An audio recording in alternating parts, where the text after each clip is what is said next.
Bonjour, bonjour, vous êtes sur le podcast de l'externe. Aujourd'hui, on se retrouve pour faire l'item 363 sur les fractures fréquentes de l'adulte et du sujet âgé. Alright. Salut à tous et salut à toi qui m'écoutes. Donc nous allons commencer cet épisode, le 38e épisode du podcast sur, l'épidémiologie des fractures de l'extrémité inférieure du radius, ainsi que l'extrémité proximale du fémur, qui sont les plus fréquentes en fait. Donc comme on vient un peu de l'évoquer, la fracture de l'extrémité inférieure du radius, donc au niveau du coude, est la plus fréquente des lésions osseuses traumatiques devant la fracture de l'extrémité proximale du fémur, donc au niveau de la hanche. Après l'âge de 40 ans, l'incidence des fractures du radius distal a une augmentation linéaire chez la femme, ok, qui se déminéralise, on peut imaginer, avec la ménopause et tout le tintouin. La fracture de l'extrémité proximale du fémur est fréquente, estimée à, tenez-vous bien, roulement de tambour, 90 000 cas par an. C'est vraiment énorme. Ça fait, si on prend grosso modo qu'il y a 300 jours, ça fait fois 3, ça fait 3000. Non, si c'est ça, attends, 3 300. Bref, c'est beaucoup. Bref, elle touche majoritairement les sujets âgés, avec une forte prédominance féminine. Chez le sujet âgé, la survenue d'une fracture du fémur proximal s'accompagne d'une surmortalité de 20% à 1 an. Ça aussi, c'est énorme. Et là, ça me fait penser à tous les sujets âgés que j'ai vus ces jours-ci avec des fractures du col du fémur. Je me dis, il y en a 1 sur 5 qui sera plus là d'ici 1 an. Bref, voilà. 50 à 65 des sujets âgés présentant une fracture de l'extrémité proximale du fémur présentent des comorbidités. Voilà, donc plus d'un sur 2 ont des comorbidités, quand ils se fracturent le col du fémur ou l'extrémité proximale en tout cas. La morbidité des fractures humérales est importante avec 20 de complications post-opératoires et 30 à 50 de réduction de l'autonomie. Il y a 10 à 30 des patients qui deviennent dépendants et il y en a 25 donc 1 sur 4 qui entrent en institution dans l'année qui suit la fracture. Donc ouais, en général, c'est des marqueurs de voilà, de dégringolade un peu, de dégringolade de l'autonomie et du physique, quoi.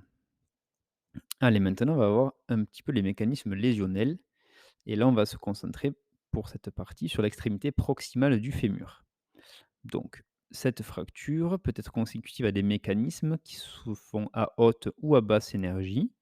Les mécanismes à haute énergie, ils comprennent les AVP, accidents de la voie publique, les chutes d'un lieu élevé, les accidents sportifs qui occasionnent une fracture sur un os qui est par ailleurs sain.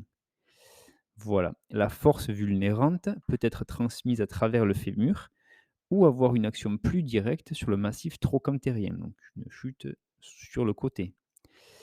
Un traumatisme à faible énergie, comme une simple chute de la hauteur du patient, peut entraîner une fracture du fémur proximal sur un os, cette fois-ci pathologique.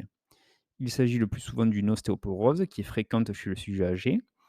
Le fémur proximal peut être aussi fragilisé, quel que soit l'âge, par des troubles du métabolisme osseux ou une tumeur osseuse qui serait soit primitive, soit secondaire. La chute, elle peut être mécanique, favorisée par la maladresse, une perte musculaire, des troubles visuels, une altération de la vigilance ou des obstacles. La chute peut également survenir au décours d'un malaise, qu'il soit d'origine cardiaque, neurologique, hypoglycémique, etc. Et donc, souvent, chez les personnes qui ne savent pas trop décrire leur chute, il faut chercher, une cause à cette chute, voilà, qui peut, permettre de déceler d'autres, comorbidités, bien souvent. Alors, pour faire le diagnostic clinique de la fracture du fémur proximal, donc déjà, ce diagnostic doit être évoqué devant toute chute du sujet âgé. Les éléments positifs du diagnostic, c'est la douleur au pli de l'aine, donc voilà, la douleur au niveau de la hanche qui se ressent au pli de l'aine, l'impotence fonctionnelle du membre inférieur qui est concerné, donc voilà la difficulté à le mouvoir, la présence d'un clinostatisme, ça c'est l'impossibilité de décoller le talon du plan du lit, la position typique qui associe raccourcissement du membre, adduction, donc la jambe rentrée vers l'intérieur et rotation externe, donc le pied tourné vers l'extérieur. Voilà. Certains de ces éléments cliniques peuvent manquer, en particulier en cas de fracture non déplacée. Donc même si on n'a pas tous ces éléments, il peut quand même y avoir une fracture. L'ouverture cutanée est exceptionnelle, mais des zones de contusion peuvent être présentes, sur la région trochantérienne notamment. Les altérations du revêtement cutané sont à rechercher. Les complications vasculaires et nerveuses doivent être éliminées par la palpation des poux et la recherche de la motricité et de la sensibilité en distalité.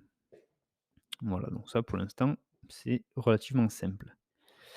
Alors, pour l'imagerie, heu, on va voir un petit peu les indications, les objectifs et la sémiologie de base de ces imageries.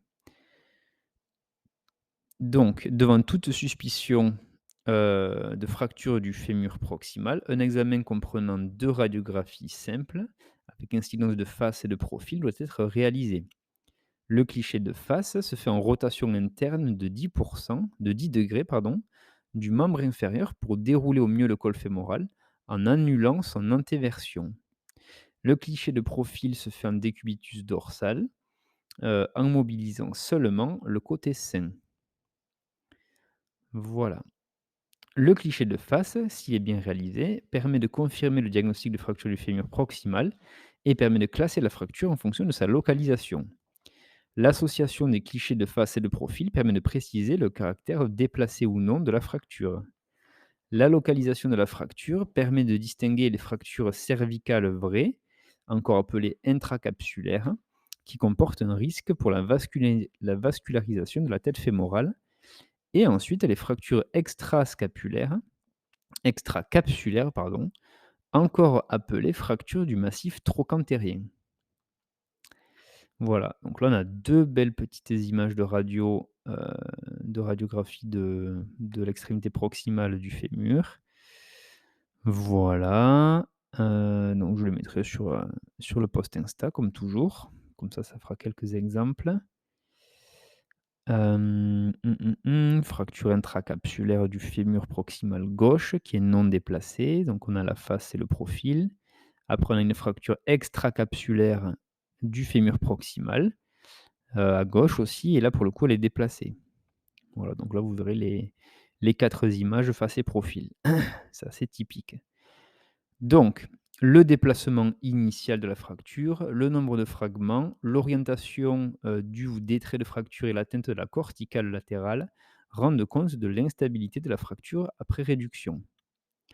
L'analyse des radiographies peut être rendue plus difficile en cas d'arthrose. Et en cas de doute diagnostique devant une clinique évocatrice, la réalisation d'une tendinocytométrie, donc d'un scanner ou d'une IRM, permet de confirmer ou d'infirmer le diagnostic de fracture du fémur proximal. Voilà, voilà.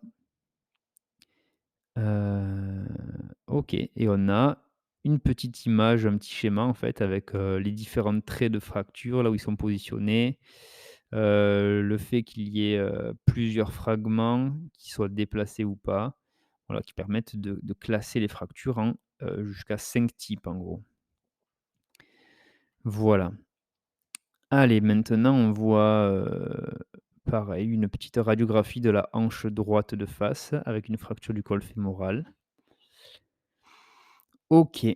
Allez, maintenant on va parler de classification de Garden, donc on a un petit peu évoqué avec les types où il y en a 4.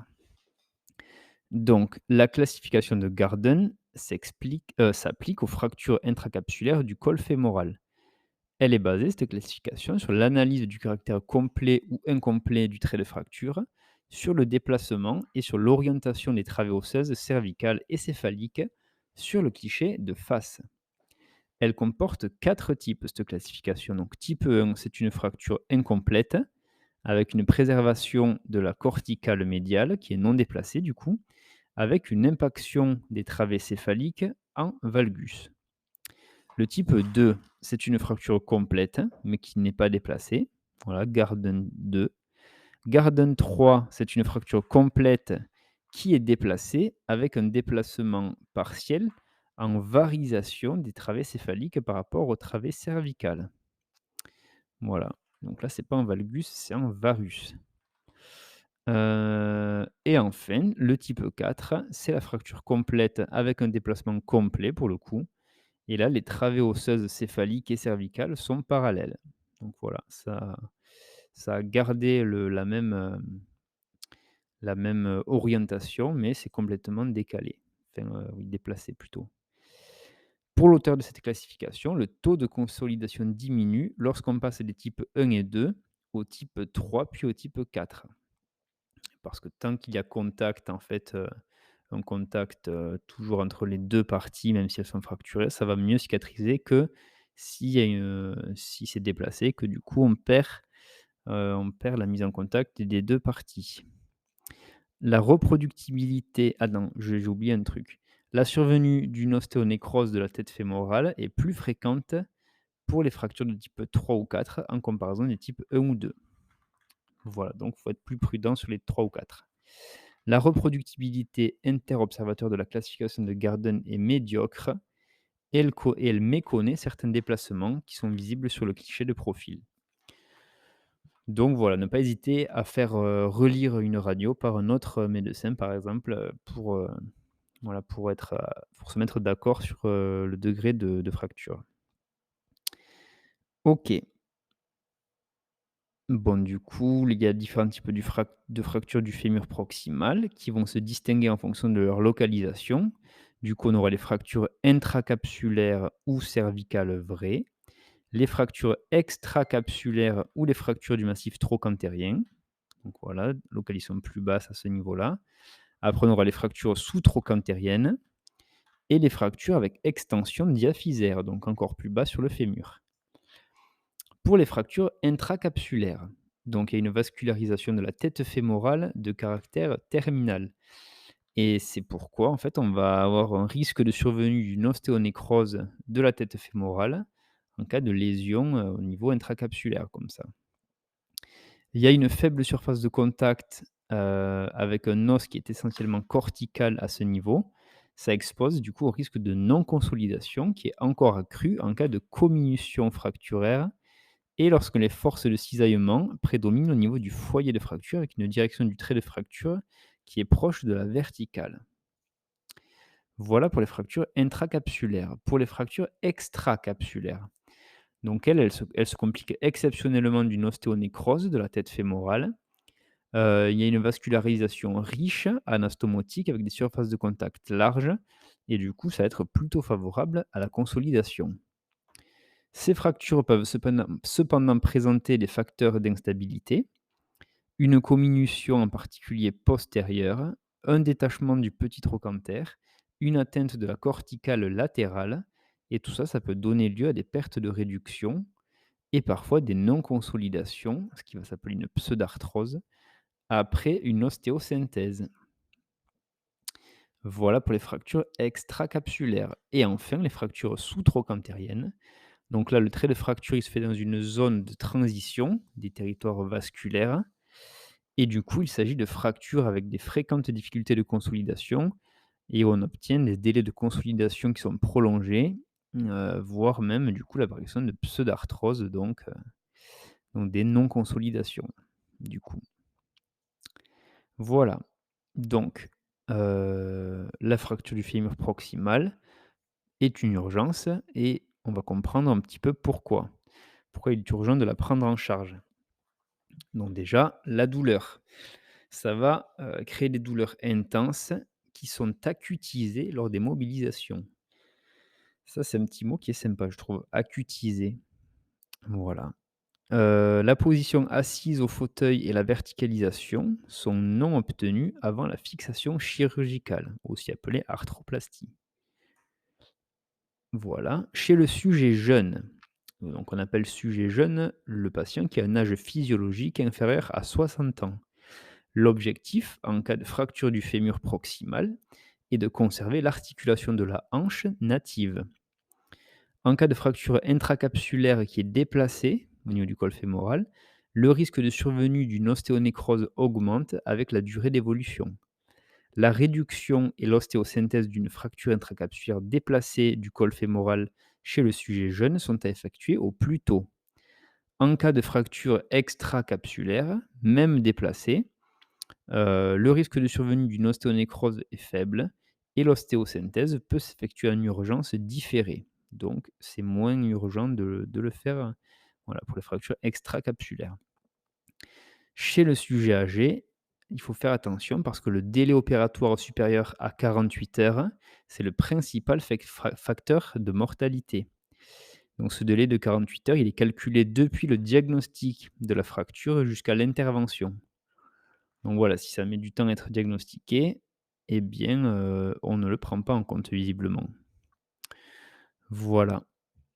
Le pronostic de la fracture du fémur proximal dépend du délai et de la qualité de la prise en charge conjointe chirurgicale et anesthésique, mais également de la gestion des conséquences de la fragilité et des comorbidités qui sont liées à l'âge du patient. Voilà, une augmentation du délai de prise en charge va augmenter le risque de décompensation de tare et de survenue des complications. Une prise en charge de la fracture du fémur proximal dans le cadre d'une organisation orthogériatrique devrait permettre une amélioration du pronostic. Voilà, donc chez les personnes âgées qui ont des décompensations de tare, des complications, etc., des comorbidités, on va essayer de les prendre en charge au plus rapidement. Voilà ce qu'il faut retenir. Alors, maintenant un petit peu le principe de traitement des fractures du fémur proximal. Donc, comment ça marche? Déjà, on va distinguer en fait les fractures intracapsulaires des fractures extracapsulaires pour la prise en charge. Pour les fractures extracapsulaires, donc là on parle du plus simple. Au niveau du col fémoral, quel que soit l'âge du patient, le traitement en première intention est chirurgical dès que l'état général du patient le permet bien sûr. Donc là, il va consister en une réduction du déplacement, s'il y en a un, associé à une ostéosynthèse stable qui va permettre d'obtenir une consolidation dans des délais normaux, sans déplacement secondaire ni démontage. Le matériel utilisé, c'est soit une vis plaque, voilà, soit un clou cervico-médulaire qu'on va mettre du coup, voilà, au niveau de la médulaire de l'os, donc dans son centre, quoi. Et sinon, on va visser une plaque, plaque et vis, voilà, pour solidifier tout ça. Il y a le choix.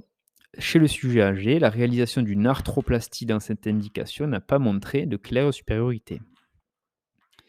Pour les fractures intracapsulaires, donc là, il y aura un peu plus de discussion. Le risque de complications locales à type de pseudarthrose ou d'ostéonécrose est important chez le sujet âgé. Donc, ça ne sera pas la même prise en charge que chez le jeune. Chez le sujet jeune en bon état général, la conservation de la tête fémorale est indiquée. L'objectif va être d'éviter la mise en place d'une arthroplastie de hanche, bien sûr. En cas de survenue d'une ostéonécrose de la tête fémorale, une, une prothèse totale de hanche sera secondairement discutée. Pour les sujets plus âgés maintenant, donc là, ça va être le type de fracture et l'état général du patient qui vont guider le choix entre chirurgie conservatrice, avec ostéosynthèse par vissage ou vis-plaque, et chirurgie prothétique. Donc, en cas de fracture non déplacée, ce sera plutôt l'ostéosynthèse, donc chirurgie conservatrice. Et par contre, en cas de fracture déplacée, ça sera l'arthroplastie qui peut être unipolaire en cas d'autonomie altérée ou totale en cas d'autonomie conservée. Voilà, voilà. Du coup, unipolaire, j'imagine que c'est juste sur la partie, proximale du fémur, alors que total, ça va être à la fois sur, l'os coxal et la partie, le col fémoral, quoi. Dans tous les cas, va être associé un traitement de la douleur, initialement multimodal, qui n'hésite pas à recourir aux dérivés morphiniques, voilà, notamment pour les EVA, bien élevés, à partir de 7, on va dire. Ensuite, il y aura une prévention des infections du site opératoire par la réalisation d'une antibioprophylaxie lors de l'induction anesthésique, qui se fait généralement par augmentin, en cas d'absence de contre-indication. Et ensuite, il y aura une prévention de la maladie, veineuse thromboembolique. Donc là, ça va combiner la mobilisation précoce du patient, l'élastocontention en l'absence de contre-indication, notamment, voilà, artériopathie et prévention pharmacologique avec des HBPM, donc des héparines. Voilà. Maintenant, on va voir un petit peu les principales complications immédiates, des fractures du fémur proximal et de leur prévention. Donc, les principales complications immédiates des fractures du fémur proximal doivent être prévenues dès la période préopératoire, donc même avant l'opération. Premièrement, les escarres. Donc là, en fait, vous allez voir, c'est un peu toutes les complications qu'on peut avoir chez le sujet âgé. Donc, les escarres. Le risque de survenue doit être évalué avec une échelle validée. L'immobilisation prolongée aux urgences sur un brancard doit être évitée et le patient doit être installé précocement sur un support adapté et régulièrement mobilisé. Voilà, avant l'opération même du coup. Ensuite, la confusion aiguë. Donc là, il faut repérer une confusion aiguë devant un changement cognitif brutal ou du comportement. Donc là, on va dépister les troubles cognitifs déjà existants par l'anamnèse auprès de la famille et des aidants, par exemple, et ce, dès l'admission du patient. Ensuite, on va mettre en place précocement des mesures de prévention de la confusion aiguë, surtout chez les sujets à risque. Donc là, ce sera les patients très âgés, avec de nombreuses comorbidités, qui ont des troubles cognitifs antérieurs, des troubles sensoriels, un état douloureux qui est mal contrôlé, etc. Ensuite, la douleur. Donc ça, c'est aussi une complication immédiate. Donc là, on va l'évaluer systématiquement. Elle va être, évaluée précocement et répétée dès l'accueil, avec une échelle adaptée aux patients communicants ou non communicants. L'utilisation optimisée de la morphine n'augmente pas le risque de confusion, donc il ne faut pas hésiter à l'utiliser. Les comorbidités. Donc là, il va falloir identifier et traiter rapidement ces comorbidités celles qui sont corrigeables, sans retarder cependant l'intervention chirurgicale. Ensuite, les infections, ça c'est une autre, complication. Donc c'est pour ça qu'on va mettre une antibioprophylaxie à l'induction de l'anesthésie par, une injection d'une dose unique d'antibiotiques en l'absence de contre-indication. L'antibioprophylaxie réduit le risque d'infection profonde du site opératoire. Voilà pourquoi c'est intéressant de le faire. L'anémie ensuite, ça peut être une autre complication de la fracture et donc là, on va supplémenter en fer les patients qui ont déjà une anémie et on va faire une transfusion si le taux d'hémoglobine est inférieur à 8 grammes par décilitre ou, même si c'est supérieur mais que c'est mal toléré cliniquement, on pourrait également la faire. Voilà. Ensuite, il faut prévenir les troubles hydroélectrolytiques. Pour ça, on va optimiser l'hydratation. On va prévenir, dépister et traiter une hyponatrémie, qu'elle soit pré ou post-opératoire, et elle est souvent iatrogène. Voilà. Le risque thromboembolique, on en a un petit peu parlé. Donc là, en première intention, on va faire une prescription d'HBPM à dose prophylactique pour 35 jours. Et on va associer une contention veineuse élastique, du coup en l'absence d'AOMI critique. Voilà. L'ischémie myocardique post-opératoire, donc il faut savoir que les pathologies coronariennes aiguës sont la deuxième cause de décès après une fracture du fémur proximal. Donc voilà, il faut poursuivre l'antiagrégation plaquettaire si le traitement est justifié. Voilà, chez le patient qui en a déjà fait, qui va être traité par, un antiagrégant plaquettaire, ben, il faut lui laisser son traitement. Sinon, ben voilà, OK, il va peut-être un peu plus saigner sur, son opération, mais après, sinon il va faire un infarctus, donc c'est pas spécialement mieux. Ensuite, les complications urinaires post-opératoires, notamment les infections urinaires, notamment s'il y a une sonde, par exemple, une rétention, une incontinence. Donc là, il va falloir dépister systématiquement une rétention vésicale post-opératoire. Les mesures vont se faire par bladder scan. On va éviter les sondes urinaires non justifiées et réévaluer à 48 heures. On va éviter également les médicaments qui ont des propriétés anticholinergiques en post-opératoire. Voilà. Ensuite, les infections pulmonaires. Donc là, c'est la première cause de décès à 30 jours après fracture du fémur proximal. Pour ça, on va mobiliser le patient de façon précoce. On va détecter les troubles de la déglutition et adapter les textures de l'alimentation.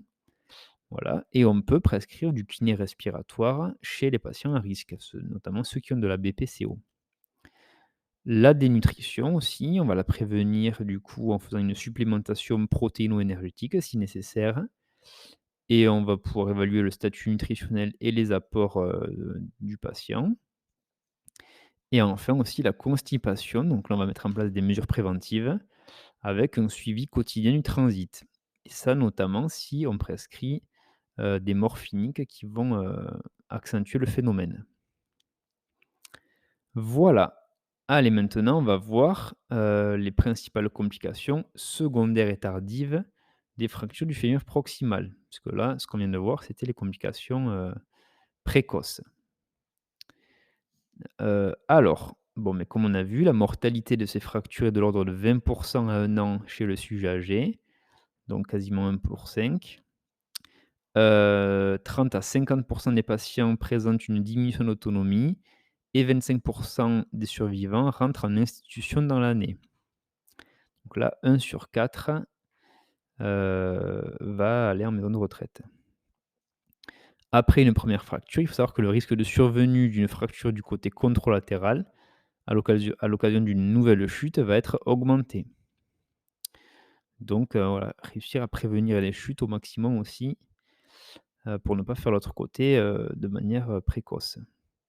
Le traitement chirurgical précoce va viser à diminuer le risque de complications qui sont liées au décubitus. Les complications locales vont différer selon le type de traitement et la localisation de la fracture. Après une ostéosynthèse ou une arthroplastie, il y a une infection du site opératoire qui peut survenir, et ça de manière précoce ou plus tardivement. Après une ostéosynthèse de fracture intracapsulaire du col fémoral, donc là, la consolidation peut être prolongée, donc là au-delà de 4 mois par exemple, dans le cas d'un retard de consolidation. Ça, c'est une complication à long terme du coup. L'évolution vers la consolidation peut s'interrompre même et en l'absence de progression après 6 mois, il s'agit d'une pseudarthrose. Voilà. Le risque de non-consolidation augmente lorsque le trait de fracture est vertical, s'il existe une comminution et en cas de défaut de réduction. Voilà. Si on n'a pas bien réduit la fracture, il peut y avoir un risque de non-consolidation augmenté. La consolidation, elle peut se faire, mais parfois avec un cal vicieux. Donc ça sera soit du fait d'une réduction initiale imparfaite, soit d'un déplacement secondaire. Certains de ces cals vicieux vont donner lieu à un raccourcissement du col fémoral, ce qui pourrait être à l'origine d'une inégalité de longueur des membres inférieurs. Il y a certains cals vicieux même qui vont entraîner une modification des rapports anatomiques du fémur proximal et qui peuvent se compliquer d'une usure accélérée, et ce qui peut aboutir à une coxarthrose. L'évolution peut également se faire vers une ostéonécrose de la tête fémorale, surtout en cas de fracture initialement déplacée. Et cette ostéonécrose peut entraîner un effondrement céphalique, ce qui sera source d'une usure accélérée et qui peut également aboutir à une coxarthrose sur l'ostéonécrose. Voilà. Lorsque ensuite la fracture du fémur proximal est traitée par une arthroplastie, donc heu, lorsqu'on fait une prothèse de hanche, celle-ci peut se compliquer d'une luxation. La luxation peut être précoce au cours des premières semaines et favorisée par l'abord chirurgical. Elle peut aussi survenir plus tardivement, soit à l'occasion d'un véritable traumatisme ou bien du fait d'une usure du couple de frottement. Voilà. À plus ou moins long terme, la fixation de l'un ou l'autre composant d'une arthroplastie peut devenir déficiente et aboutir au décèlement, avec une mobilisation d'une pièce prothétique par rapport au support osseux. La modification des contraintes autour d'une arthroplastie peut favoriser la survenue d'une fracture autour des implants, voilà, en cas de nouveau traumatisme et il s'agit alors d'une fracture qui est dite périprothétique autour de la prothèse. La principale complication après une fracture extracapsulaire qui est opérée, c'est la consolidation en cal vicieux. Ce cal vicieux, du coup, il se fait le plus souvent dans le sens du déplacement initial et ce qui va aboutir le plus souvent à une association de raccourcissement, d'adduction et de rotation externe. La même position, qu'on observe lors d'une fracture du col. La survenue d'un cal vicieux est plus fréquente en cas de fracture initialement instable, ce qui est logique. Les fractures extracapsulaires, elles vont conduire habituellement à la consolidation, du foyer, mais parfois, en particulier devant des fractures instables ou en l'absence de contact interfragmentaire, donc s'il y a plusieurs fragments qui ne sont pas en contact, les consolidations peuvent ne pas se faire et conduire à une fracture en fatigue du matériel d'ostéosynthèse. Voilà, et le matériel d'ostéosynthèse rigide peut parfois perforer l'extrémité céphalique et aboutir à une protrusion articulaire du matériel d'ostéosynthèse, ce qui va provoquer bien sûr une usure accélérée du cartilage. Voilà, normal, si ça dépasse de la tête, eh bien, voilà, le matériel va venir racler dans la glaine et abîmer tout ça prématurément. Allez, maintenant, on va voir un petit peu les prises en charge, enfin les grands principes en tout cas des pathologies qui sont associées à la fracture proximale du fémur. Donc celles qui sont ces pathologies, ça va être quoi? Ça va être, l'ostéoporose qui doit être dépistée et traitée, voilà tout simplement. Ensuite, ça va être les facteurs de risque de chute qui doivent être recherchés et si possible corrigés. Donc là, par exemple, on va prendre en charge une hypotension orthostatique éventuelle. On va rechercher ensuite des traitements qui peuvent favoriser les chutes et les adapter. Donc ça sera par exemple les antihypertenseurs, les hypnotiques, les hypoglycémiants aussi, et cetera. Tout ce qui peut être à l'origine de malaise quoi, en gros. Alors ensuite, on va prendre en charge les troubles de la vision, bien sûr, surtout si la chute est déjà liée à un trouble visuel, voilà. Et donc en rééducation, on va faire des exercices de coordination, des travaux d'équilibre, de la rééducation post-chute, et cetera. Ensuite, autre pathologie associée, ça va être la sarcopénie. Donc là, la diminution du volume musculaire. Ça doit être recherché et faire une prise en charge diététique pour limiter la perte protéique et on va faire de l'entretien musculaire par l'activité physique. Voilà, ça, c'est très important pour les sujets âgés. Et en cas de fracture pathologique, eh bien, on va prendre en charge la maladie causale. Voilà, si ça survient sur un os, malade, un myélome, et cetera. Allez, maintenant, on va passer sur le bras. On a fait toute la partie sur le fémur, maintenant on passe sur l'extrémité inférieure du radius, donc la fracture au niveau du coude. Donc, pour les mécanismes lésionnels, dans la majorité des cas, ça va correspondre à une chute au sol sur la main, avec le poignet en hyperextension, voilà, comme pour se rattraper, et beaucoup plus rarement en flexion. Voilà, surtout c'est en hyperextension. Ça va aboutir du coup à une fracture métaphysaire de la métaphyse, donc c'est-à-dire la jonction entre l'épiphyse et la diaphyse, voilà. Et donc là, il y aura souvent une comminution dorsale dans les fractures en hyperextension et une comminution palmaire, donc sur la face ventrale du coup, dans les fractures en hyperflexion. Voilà. Le trait irradié en avant ou en arrière est beaucoup plus simple. C'est la comminution qui est responsable de l'instabilité du foyer fracturaire. Plus l'énergie et la compression sont importantes par rapport à la résistance de l'os, plus grande est la comminution. Voilà, donc ça c'est tout à fait normal et logique. En cas de traumatisme à haute énergie, des lésions ligamentaires intracarpiennes associées seront à rechercher. Voilà. Ensuite, on va voir, comme pour, ça va suivre un peu le même, schéma que le fémur. Donc là, on va regarder un petit peu les modalités du diagnostic clinique. de l'extrémité, distale de l'humérus.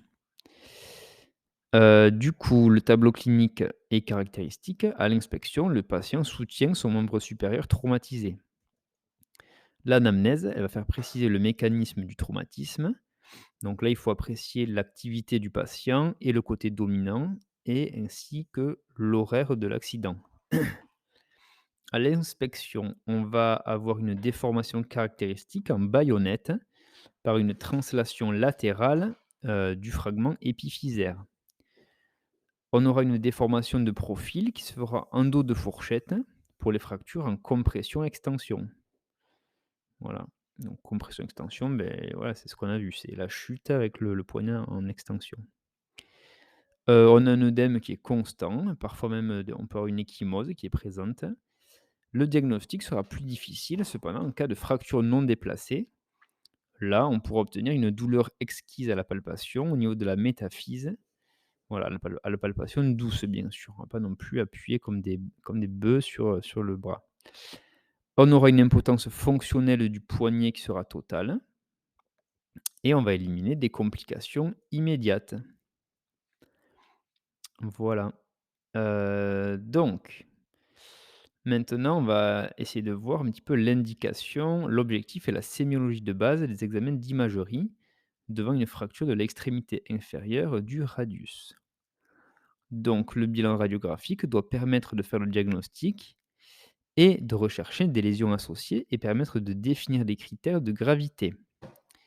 Le bilan radiographique, il va comprendre 2 ou 3 incidences du poignet, donc déjà face et profil, et on peut rajouter aussi, l'incidence de 3/4. L'aspect radiologique normal, c'est quoi? C'est une inclinaison moyenne de la glène radiale de face qui est égale à peu près à 25°.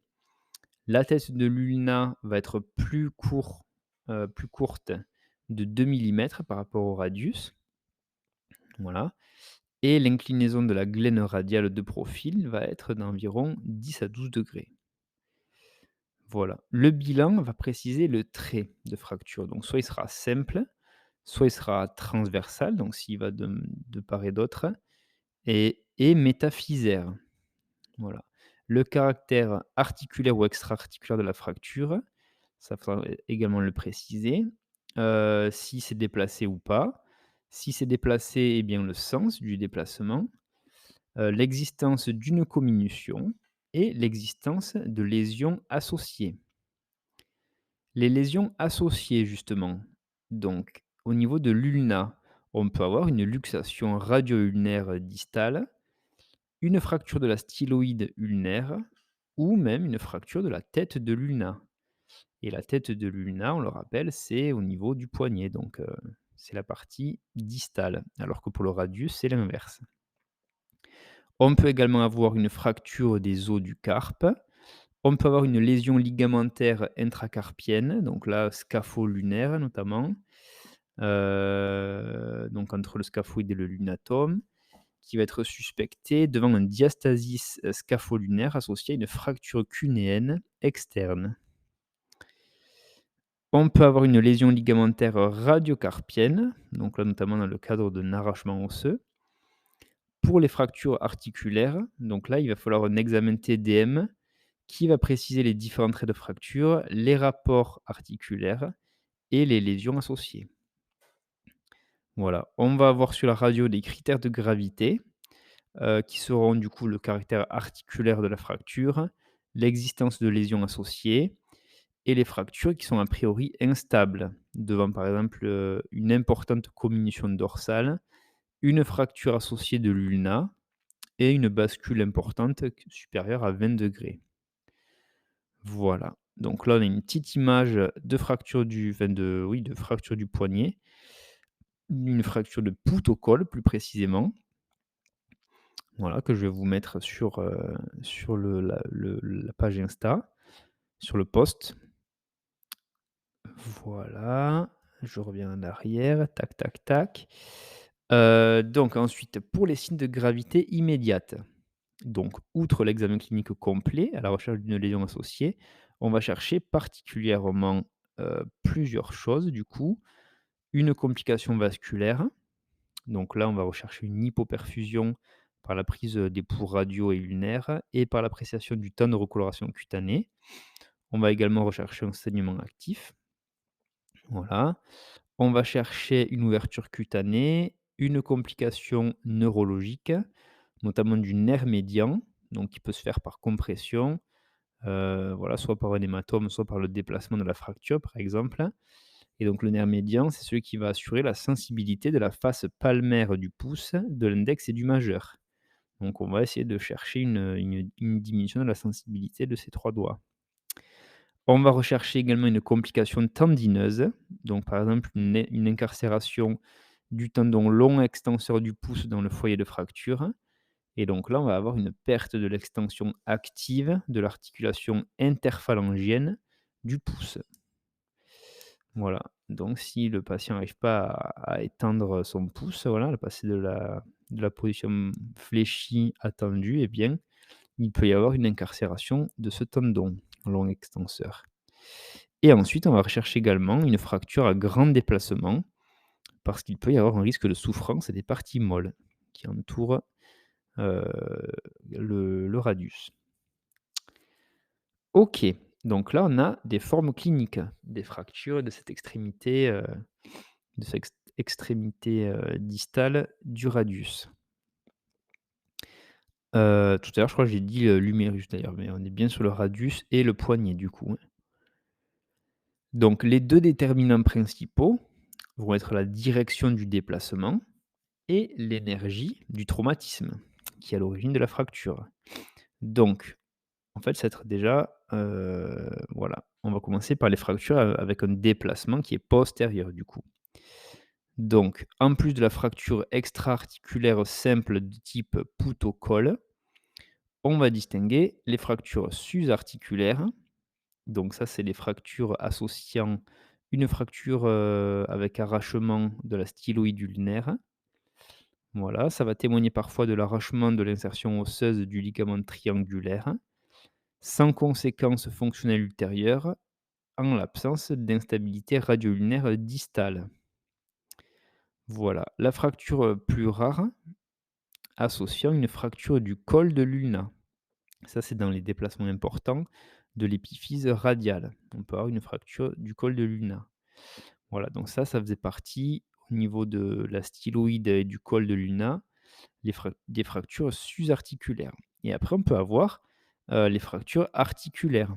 Donc là, ça va être des fractures notamment à haute énergie, qui vont requérir un bilan tomodensitométrique, donc un scanner. Sinon, ces fractures articulaires, ça peut être des fractures simples cunéennes externes avec un très simple oblique, de face qui se fait en haut et en dehors, donc voilà, vers l'extérieur. On va rechercher du coup une atteinte associée du ligament scapho-lunaire, voilà, qui est à cet endroit-là. Donc ça, c'était pour les fractures à déplacement postérieur. Et maintenant pour les fractures à déplacement antérieur, donc les fractures sus-articulaires à déplacement antérieur, elles vont s'appeler les fractures de Goyrand-Smith. Donc là, on aura une déformation en ventre de fourchette. Voilà, pour les amoureux de la sémiologie. Une bascule antérieure de l'épiphyse qui va accentuer l'antéversion de la glaine radiale. Un trait oblique en haut et en avant sur le cliché de profil. Voilà, comme c'est un déplacement antérieur, et bien, ça va être un trait oblique en haut et en avant. Voilà, ça suit le déplacement en gros. On aura un tassement antérolatéral sur la face, et une comminution antérieure avec absence d'engrainement. Donc c'est-à-dire que, eh bien, ça ne vient pas, heu, voilà, ça vient pas se, comment dire? Ça vient pas, s'insérer quoi, enfin, je sais pas trop comment expliquer, mais bon, voilà, c'est l'absence d'engrainement, quoi. Et ensuite, donc ça, c'était pour les fractures sus-articulaires de Goyrand-Smith, et il y a aussi les fractures articulaires. Et donc là, ça va être la fracture, par exemple, de la fracture marginale antérieure, ou la fracture luxation marginale antérieure. Donc ça, c'est un déplacement en haut et en avant, voire même on peut avoir une luxation antérieure du carpe du coup. Voilà, voilà. Bon, c'était pas la partie la plus sympa celle-là. Allez, maintenant on va voir les complications, qu'elles soient immédiates ou secondaires et même tardives après. Donc les complications immédiates, elles sont plus fréquentes dans les fractures articulaires, ça c'était comme pour le fémur. Donc on peut avoir des complications cutanées, des lésions associées, des décompensations de tares, des complications liées à l'anesthésie loco-régionale ou l'anesthésie générale et après des complications péropératoires, donc pendant l'opération, une section tendineuse par exemple, une lésion d'une branche nerveuse. Voilà, ça peut être tout ça.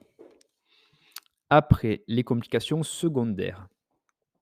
Donc, on peut avoir un syndrome de Loge, notamment dans les traumatismes à haute énergie. Ça va toucher plutôt le compartiment palmaire à l'avant-bras et les loges de la main. OK. Après, on peut avoir un déplacement sous le plâtre qui peut arriver donc surtout pendant les 3 premières semaines, et ça, c'est par défaut de stabilité de la réduction osseuse. Voilà. On peut avoir ensuite un enraidissement des doigts, surtout au niveau, métacarpophalyngien et ça, c'est favorisé par l'œdème post-traumatique. Et enfin, comme autre complication secondaire, on peut avoir le syndrome du canal carpien, qui est parfois précoce et favorisé par l'importance du déplacement, et c'est même possible sans déplacement, c'est notamment avec la compression liée à l'hématome. Voilà. Et enfin, on va avoir les complications tardives, donc là, on parle de après la cicatrisation. Donc ça va être par exemple le syndrome douloureux régional complexe de type 1, qui est présent dans 15 à 35 des cas, donc quand même, c'est pas négligeable. Là, ça va être un œdème, de la chaleur avec douleur, donc des signes inflammatoires, un enraidissement du poignet et des doigts. On peut même parfois avoir une atteinte de l'épaule et avec des signes radiographiques qui sont retardés. Voilà. Comme autre complication tardive, on peut avoir les calvicieux et non pas les calvities. Petite blague, de cheveux. Donc là, les calvicieux, ça va être favorisé par une réduction insuffisante ou un déplacement secondaire avec une consolidation en mauvaise position. Voilà, elles pourraient être, donc les calvicieux pourront être extra-articulaires ou articulaires, hein, entre le radius et le carpe ou entre le radius et l'ulna. Ça reproduit la déformation du poignet et c'est un retentissement sur la symptomatologie douloureuse, la mobilité et la force de préhension. Donc ça sera pas top du tout. L'arthrose ensuite, autre complication tardive, c'est un peu la dernière qu'on va retrouver. Ça va être lié à une atteinte articulaire notamment et voilà, qui est directement corrélée à la qualité de la réduction. Donc la réduction osseuse est très importante dans ces fractures-là et le retentissement sur la fonction, est inconstant. Voilà, souvent ça va évoluer par pic, voilà, par poussée d'arthrose des fois qui seront handicapants. Allez, on finit ce petit épisode par, les modalités de prise en charge de ces fractures de l'extrémité inférieure du radius. Alors, le but du traitement, déjà, ça va être de réduire les fractures déplacées. On a vu que c'était très important et du coup de stabiliser cette réduction, le temps d'obtenir la consolidation de la fracture qui survient habituellement en 6 semaines, 1 mois et demi. Voilà, la réduction, ça, merci Captain Obvious, elle se fait dans le sens inverse du déplacement. Ah bon? Bref. La stabilisation peut se faire par un traitement orthopédique si la réduction est stable ou par une méthode chirurgicale si la réduction est instable. Il y a 3 méthodes chirurgicales qui existent et qui peuvent être associées. Donc là, ça sera soit les broches, soit les plaques vissées et la fixation externe.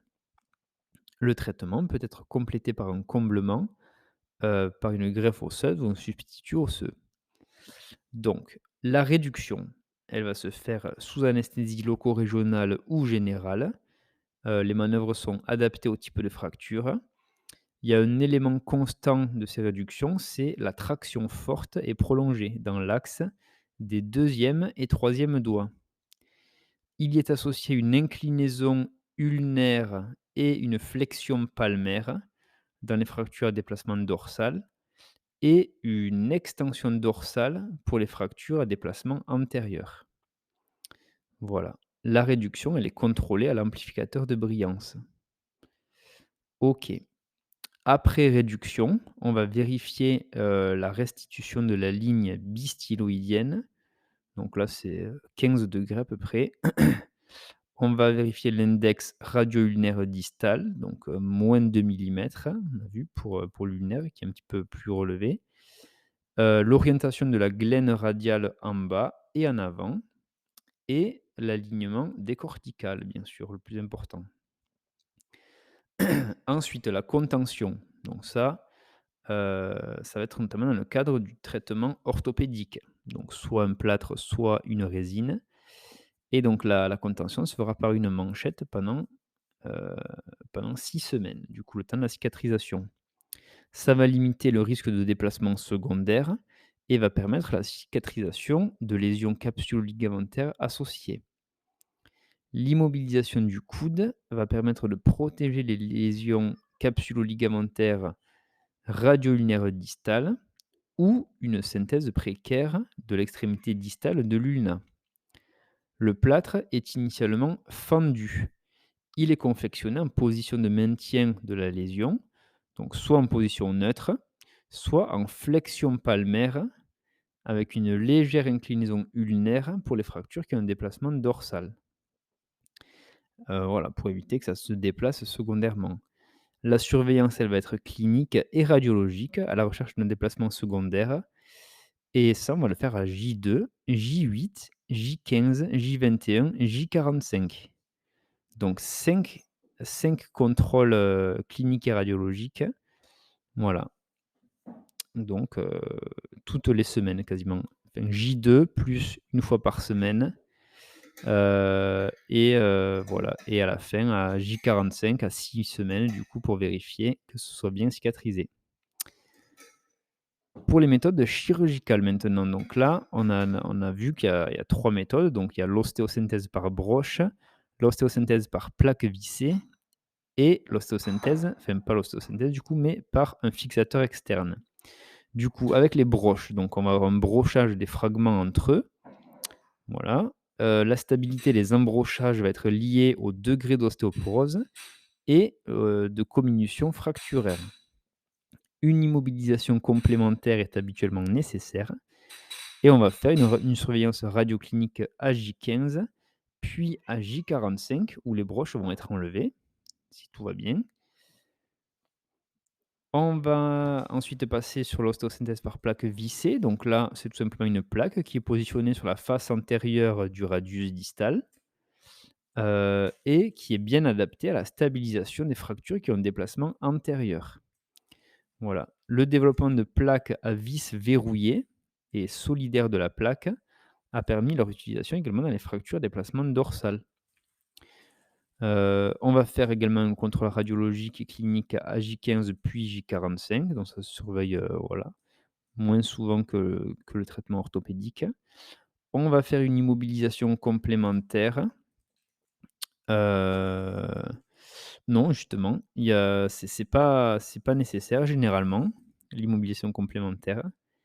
Voilà et l'ablation du matériel n'est pas indispensable si la plaque est bien tolérée, en particulier chez le sujet âgé. Voilà, donc on ne va pas spécialement retirer la plaque après l'opération, à J45, contrairement aux broches.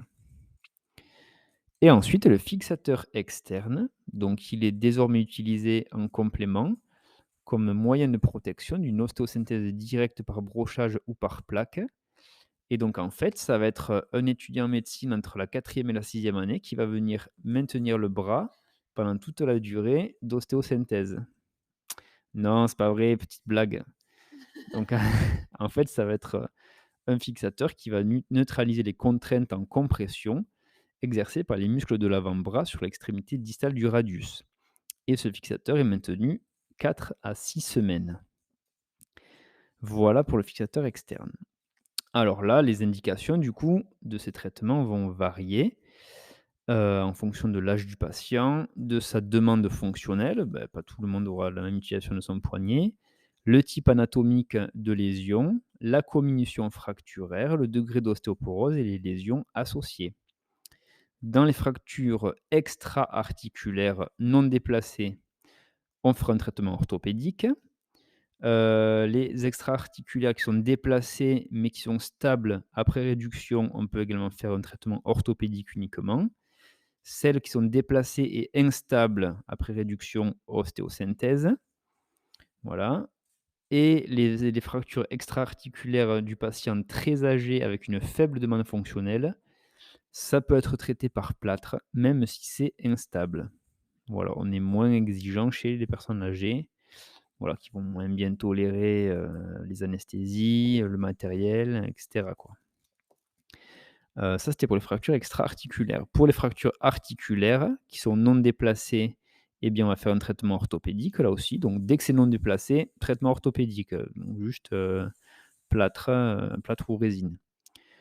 Quand c'est articulaire, déplacé ou une réduction imparfaite ou déplacée, puis instable après réduction.